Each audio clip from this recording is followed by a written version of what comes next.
和尚犯色戒，还俗却又杀妻，还持刀威胁警察，只有老和尚有法子治他。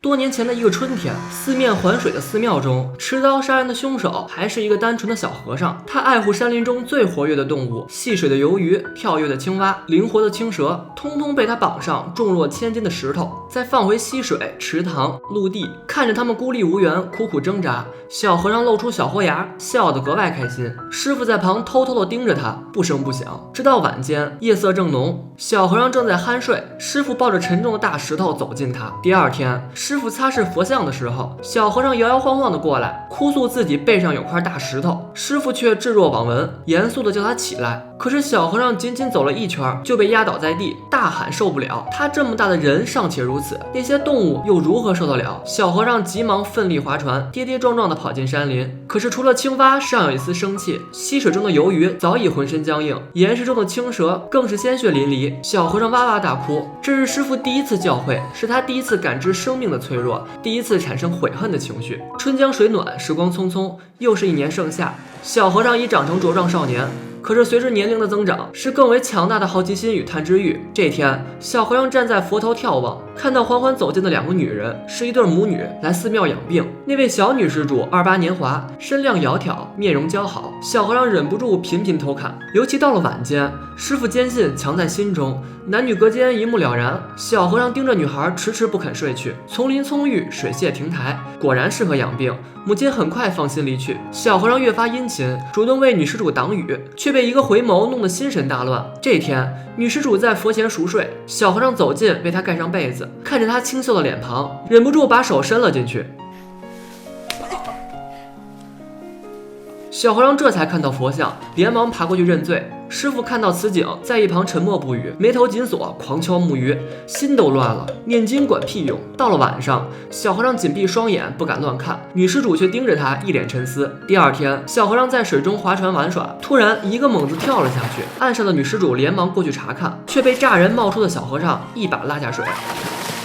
小和尚带着浑身湿透的女孩划船远走，然后犯了色戒。接下来的小和尚与女孩抓紧一切时间缠绵。晚上趁师傅睡着，小和尚偷偷地钻进女施主被窝，白天当着师傅的面光明正大的打情骂俏，如此轻松愉快，女施主面色红润起来，身体好得很快。某天晚上，两人偷去船上幽会。次日清晨，师傅在门口发现了飘荡的一叶扁舟，里面是相拥的一对男女。师傅看着两人，扔出大公鸡，将船缓缓地拉了回来。然后师傅打开船塞，看着水渐渐漫进船身，他果断转身回屋等着。小和尚很快被冻醒，回屋向师傅请罪，女施主则被赶走。可是小和尚正处热恋，如何肯轻易放手？他对着佛祖哭了一阵，半夜时分，将佛像装进背包离开了。这时，师傅缓缓睁眼，悠悠地叹了口气，心中已无佛，还把佛像带走干什么？春去秋来，时光荏苒，许多年过去，师傅早已年迈，行动迟缓。他甚至怀疑起自己的眼睛，因为他在报纸上看到一则通缉令，上面的脸庞是那么熟悉。师傅抬头看了看屋檐下摇曳的风铃，他回屋开始缝补早已破败的衣服。那件衣服是属于小和尚的。秋风萧瑟，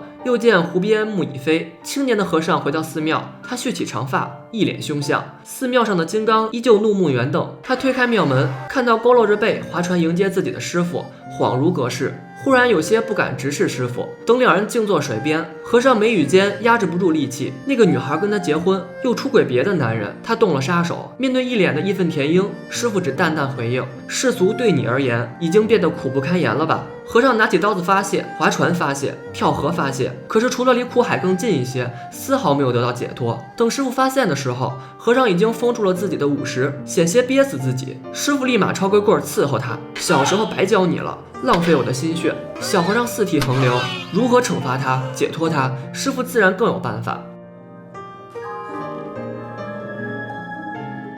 和尚摔下来，泪流满面地割掉自己的头发。等他从屋中出来，看到师傅猫尾蘸墨水，写了半面地板的心经。既然无法轻易杀掉自己，不如刻字吧。和尚拿起那把杀人的刀，埋头苦刻。他越来越着急，越来越暴躁，而对于手上溢出的鲜血和疼痛，仿佛毫无察觉。可是下一秒，他突然警觉起来，持刀对抗迎面上岸的两人，是持枪的警察。眼看冲突在所难免，师傅却上前。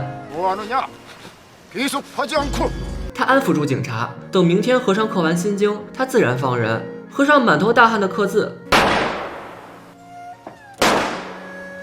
枪接一枪，和尚在旁备受煎熬，他的心经刻不下去，心绪更加无法安静。师傅在旁边继续写字，丝毫不受影响，并且不许和尚停下。话虽如此的，师傅还是悄悄拿起小石头，阻止了警察这场幼稚的游戏。这面字刻了1天1夜，和尚扔刀昏睡过去，警察默默为他盖上衣服，与师傅一起给字上色。于是当和尚被师傅叫醒，他看到各色的心经，相同的字迹，相同的内容，世上事无不同，世上事皆不同，一切不过是因果罢了。和尚带一身杀气回来，临走赎罪之时，他仿佛又是最初那个小和尚。师傅含泪挥手告别，寺庙的门再度关上。老师傅已行将就木，他封上50，不看不听不闻不言不动，坐于船上，静静地消弭于这世间。他的衣服整整齐齐地摆放在佛祖座前，等和尚服刑期满，已是寒冬腊月，白雪皑皑，千里冰封。而立之年的和尚径直走进寺庙，点起烛火，穿上师傅留下的衣服，凿开冰面，寻找师傅留于世间最后的东西——肉身火化后的骨舍利，将其包于红布之中，放于冰雕佛像眉心一点红。然后和尚在寺庙中于山林间修行，跋涉百里，将佛像置于山峰之上。一个遮住面容的女人找上门来，她带来了牙牙学语的孩童，这是新的生命。冬去春来，春暖花开，小和尚玩耍嬉闹在山林间，他的乐趣是堵住生物的生存之口。这又将是谁的因，会种下什么果，又会是谁的生死，会是怎样的循环？不远处山峰上，佛远远地看见这一切发生。